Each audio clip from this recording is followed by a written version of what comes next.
Good morning dear students. जैसा कि मैंने आपको पहले वीडियो में मोशन के द्वितीय वीडियो में मैंने आपको गति के तीनों इक्वेशन के बारे में बताया था। जैसा कि मैंने पहले इक्वेशन में बताया था v = u + at, दूसरे इक्वेशन में बताया था s = ut + 1/2at², और तीसरा इक्वेशन होता है v² = u² + 2as। अब हम चलते हैं इस तीनों इक्वेशन को हम ब्लैक बोर्ड पर प्रूव करेंगे। कैसे सिद्ध किया जाता है मैं आपको क्रमशः स्टेप बाय स्टेप बताऊंगा। सबसे पहले हम आते हैं गति के पहले इक्वेशन पर। पहला इक्वेशन क्या होता है v = u + at। जैसा कि मैंने दूसरे वीडियो में आपको बताया था कि u क्या होता है प्रारंभिक वेग, v क्या होता है अंतिम वेग, a क्या होता है त्वरण होता है, t क्या होता है समयांतराल, और s क्या होता है कुल चली गई दूरी। अब हम चलते हैं, जब इक्वेशन को हम सॉल्व करते हैं, जब इक्वेशन को हम प्रूव करते हैं, तब हम प्रथम इक्वेशन के लिए है v = u + at। अब हम देखते हैं u क्या है, यहाँ पर u क्या है पिंड का प्रारंभिक वेग। क्या लिखेंगे पिंड का प्रारंभिक, लिखकर हम 0 लिख रहे हैं, पिंड का प्रारंभिक वेग। और हम चलते हैं a क्या होता है, तो पिंड का क्या हो जाएगा आपका त्वरण, a को हम त्वरण से डिनोट करते हैं। t क्या हो जाएगा तो समयांतराल। अब आगे बढ़ते हैं हम, आपका v क्या हो जाएगा, v हो जाएगा t समयांतराल में चली गई अंतिम वेग, यानी अंतिम वेग v क्या हो जाएगा आपका अंतिम वेग। और आपका ये है पॉइंट s क्या हो जाएगा t समयांतराल में कुल चली गई दूरी, यानी हम लिख सकते हैं s लिखेंगे कि चली गई दूरी। बात समझ में आ गई। यानी पहला इक्वेशन v = u + at में u क्या होगा पिंड का प्रारंभिक वेग, a क्या होगा पिंड का त्वरण, t हो गया आपका समयांतराल, v क्या हो गया अंतिम वेग, और s क्या हो गया चली गई दूरी। अब इसको हम स्टेप बाय स्टेप आपको बता रहे हैं, ध्यान से समझिएगा। माना किसी गतिशील वस्तु का प्रारंभिक वेग u तथा समान त्वरण a है, तब t सेकंड में, यानी जब देखिए जब वस्तु विरामावस्था में तो गति करेगी, जब गति करेगी तो इसकी अवस्था में क्या होगा परिवर्तन होगा, यानी t सेकंड में यह दूरी चलने के पश्चात अंतिम वेग v प्राप्त होता है। तो त्वरण की मैंने डिफिनेशन आपको बताया था, क्या त्वरण की परिभाषा क्या कहती है, वेग में परिवर्तन की दर को त्वरण कहते हैं। यानी त्वरण की डिफिनेशन से हम लिखेंगे कि त्वरण = क्या हो जाएगा, आपको सूत्र मिला वेग परिवर्तन और बटे में क्या होगा समयांतराल। क्या होता है समयांतराल। अब चलिए वेग परिवर्तन को हम लिख सकते हैं अंतिम वेग माइनस प्रारंभिक वेग, और अंतिम वेग को किससे डिनोट करते हैं v से, और प्रारंभिक वेग को u से, और बटे में आपका क्या हो जाएगा t हो जाएगा समयांतराल। त्वरण को किससे डिनोट करते हैं a से करते हैं, यानी हम लिख सकते हैं a = v - u/t। अब देखिए क्रॉस मल्टीपल करते हैं, 1 से u - v में मल्टीपल करेंगे तो देन वही वैल्यू हमको मिलेगी कि v - u = at। हमको चाहिए क्या v = u + at। अब हम क्या करते हैं u को इधर पक्षांतर कर देंगे। जब u को हम पक्षांतर करेंगे तो यहाँ माइनस इधर जाएगा तो क्या हो जाएगा धन हो जाएगा, यानी v = लिख सकते हैं u + at। देखिए पहला इक्वेशन हमारा प्रूव हो गया v = u + at। बस थोड़ा सा ध्यान देने वाली बात है, बस यही से आप समझ जाइए कि त्वरण की डिफिनेशन क्या कहता है वेग परिवर्तन बटा समयांतराल, और वेग परिवर्तन हम लिख सकते हैं v - u, यानी अंतिम वेग माइनस प्रारंभिक वेग, बटे में आपका क्या हो जाएगा t हो जाएगा। और वो a बाय त्वरण को किससे डिनोट कर दिए a से, तो a/1 = v - u बटे में t, क्रॉस मल्टीपल कर देंगे तो v = u + at। ये आपका पहला इक्वेशन प्रूव हो गया। अब ध्यान देने वाली बात है, दूसरा इक्वेशन समझते हैं। दूसरा इक्वेशन कह दिया है कि ut + 1/2 at²।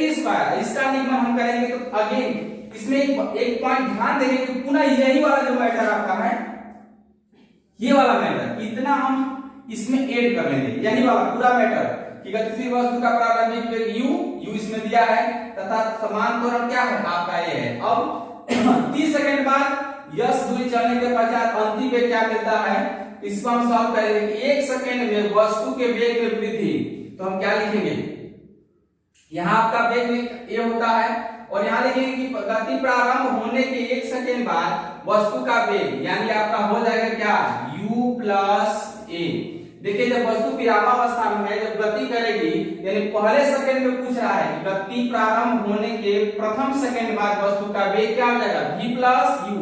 और जब गति कर रही है तो अंतिम वेग, यानी जब गति समाप्त होगा तो एक सेकंड बाद वस्तु का वेग कितना हो जाता है, आपका हो जाएगा v माइनस ए। अब एवरेज निकाल लेते हैं। जब एवरेज निकालेंगे इसका, तो एवरेज बराबर हम आपको औसत बताए होंगे एवरेज कैसे निकालता है, कुल पदों का योग बटे में जितना समय लगता है, यानी इसको हम लिख सकते हैं कि u प्लस ए प्लस v माइनस ए और बटा में क्या लिखेंगे 2।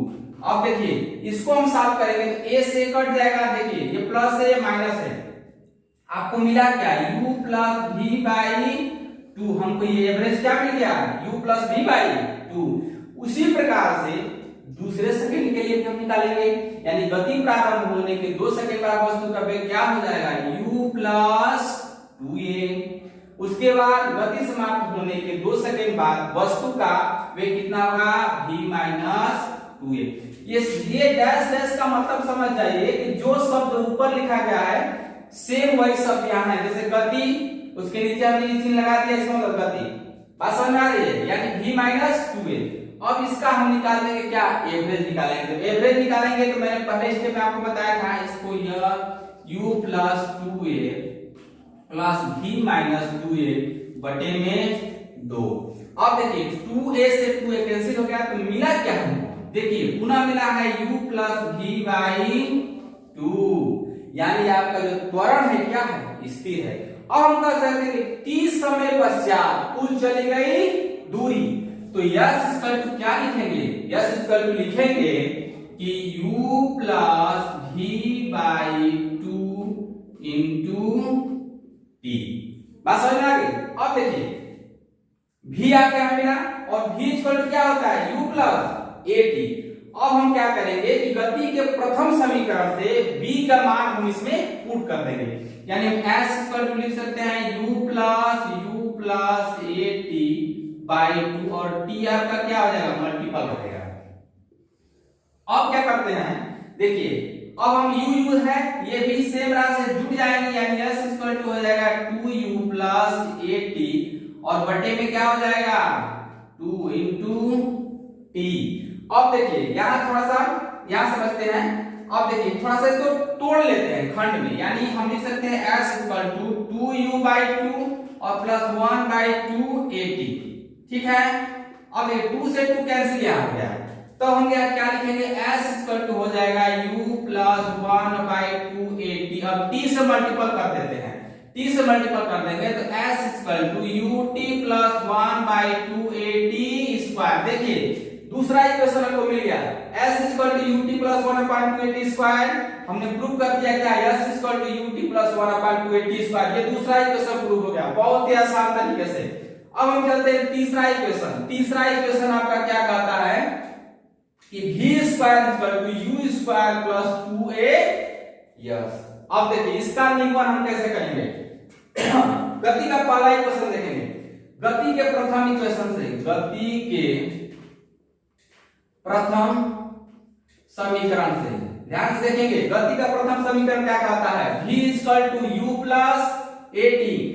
अब हम क्या करते हैं, गति के पहले समीकरण में हम दोनों पक्षों का वर्ग कर देंगे। दोनों पक्षों का हम स्क्वायर करते हैं, लिखेंगे कि दोनों पक्षों का वर्ग करने पर, दोनों पक्षों का वर्ग करने पर यानी स्क्वायर करने पर, देखिए स्क्वायर करने पर क्या होगा, ये आपका हो जाएगा v square equal to u plus at का स्क्वायर।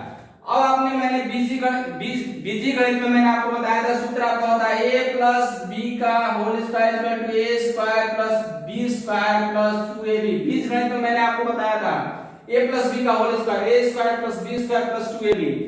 इसको हम तोड़ देंगे इस पर। अब हम लिख सकते हैं कि v स्क्वायर इक्वल टू लिखेंगे u square plus a square t square, इसका वर्ग plus 2a into b u into a t। अब ध्यान से आप थोड़ा सा समझने वाली बात है, ध्यान से देखेंगे, ध्यान से देखेंगे। यहां पर हमको क्या चाहिए, u हमको मिल गया, v भी मिल गया, हमको 2 भी मिल जाएगा, यस हमको चाहिए। देखिए यहां लिखेंगे v square equal to u square. अब हम क्या करते हैं कि मान में इसके कोई परिवर्तन न हो, इसके लिए हम 2 × 1/2 a square t square plus 2 × u × a t। देखिए ऐसा क्यों करते हैं क्योंकि 2 से 2 कैंसिल हो जाएगा तो हमको पुनः a स्क्वायर t स्क्वायर प्राप्त हो जाएगा, उसके मान में कोई परिवर्तन न हो, इसीलिए हम 2 से गुणा और 2 से भाग कर रहे हैं, इस बात को ध्यान रखिएगा।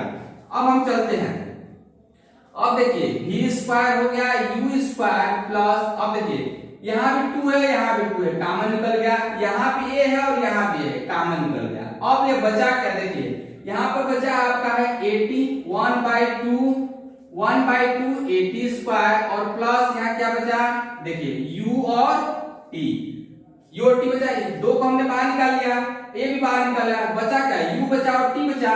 और यहाँ पे देखिए हमने 2 को बाहर निकाले तो 1/2 और a हम निकालते a बचा और केवल t का स्क्वायर बचा।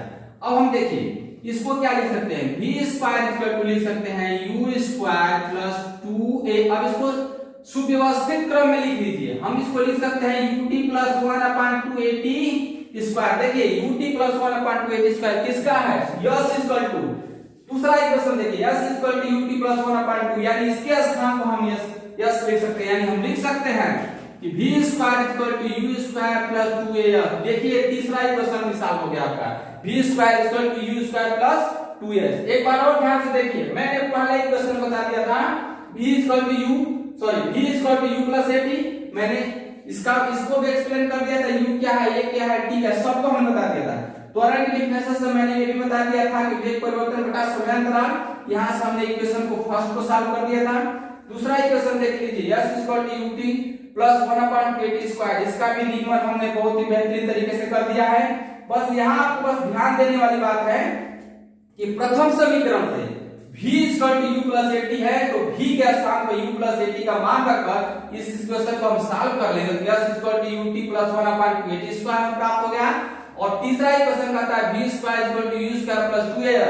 गति के प्रथम इक्वेशन को लेंगे और प्रथम इक्वेशन को लेने के बाद दोनों पक्षों का वर्ग कर देंगे, तब इसका मान हमको निकल जाएगा। और यहाँ थोड़ा सा समझने वाली बात है कि हमने क्यों 2 × 1/2 किया है, क्योंकि इसके मान में कोई परिवर्तन नहीं हो, इसीलिए हमने 2 × 1/2 किया है, क्योंकि 2 से 2 कैंसिल हो जाएगा तो पुनः a स्क्वायर और t स्क्वायर प्राप्त हो जाएगा, इसीलिए हम 2 × 1/2 कर रहे हैं, इस बात को ध्यान रखिएगा।